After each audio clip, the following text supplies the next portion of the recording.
since many, like in the beginning I said a little bit what my background comes from, and that from the rehearsal direction and the continuous observation of observing of dancers and choreographers and movers. I've then studied within life energy process, which is a method for personal development, body therapy, and organizational development. It has been found by Stefano Sabetti. For him, the study of this wave was he used the wave really as a diagnosis tool to see where in this process of change do we stop the flow, where do we leave our wholeness in order to go into compromise patterns, into the thoughts maybe, and that somehow every living being has an inner knowledge of what means whole.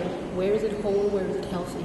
And that somehow there is also an inner knowledge, when we have left this wholeness, there is the knowledge of how to come back to it.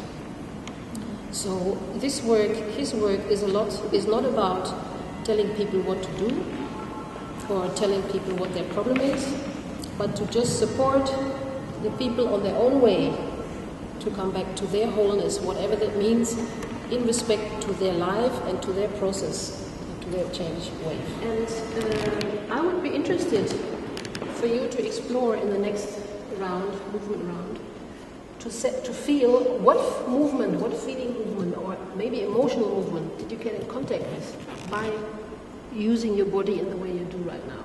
This approach I've basically used the main concept and translated it to dance, because we are specialists in movement, as we say. So for me it's interesting in dance teaching to be less busy with correcting people and telling them what to do, and tell it many, many times, but to actually help them get aware what is the movement of the problem they have, or the mistake, the so-called mistake they make, or the so-called situation they're in right now.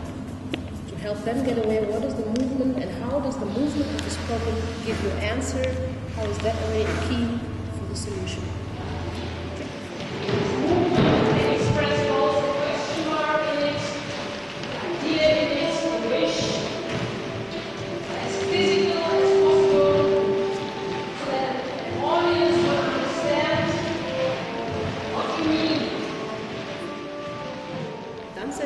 Is the movement form of life energy process, where you don't go on the verbal level at all. It's a little bit how we started on Friday, to start from the movement, or translate a theme or a problem into a movement, can be a dance, can be just a small movement, and then to look again, how is the quality of this movement? What does this movement express? What feeling is underneath this? How would this feeling be expressed if you did express it? And so forth, and so forth, and you inquire from there. So then, strictly the movement gives answers to the questions.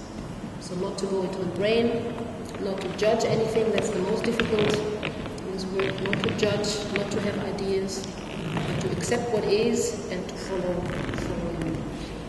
And for me it was important to combine Stefano's work into the art, or into the dance art, because dance is an expressive form, and so many people love dancing, and so many people, as I observe it, are not anymore connected to this love because of technique training, because of whatever reasons. But often people do not express what they really feel, and especially don't express who they are, and don't express the love that actually is the source of their life. And it interests me to support that, to come back to that and give it a clear physical expression.